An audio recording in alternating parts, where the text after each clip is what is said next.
In this video, I'm going to show you how to create a data flow diagram in Draw.io. So the first thing you want to do, you want to go to Arrange up here. You can hover over Insert and then click on Template.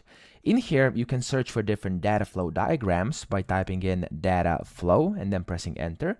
And as you can see, here's four different templates, and you can choose any of these and you can actually use them. So for example, let's say I want this one.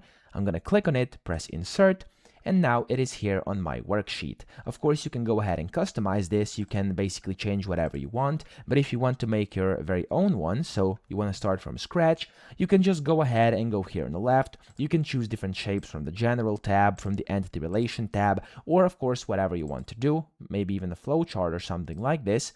And if something is missing, you can go to More Shapes, and you can just see what basically things are available inside different of these shape categories over here. You can click through these and see in case there's something you like. Now here you have one which is actually called data flow diagram. You can click on this and apply it. It's gonna get put in here, and you can basically use things from this shape collection and of course some others as well to create your very own data flow diagram. So that's pretty much it. I hope this video helped you out. If it did, please subscribe to the channel and help me out as well.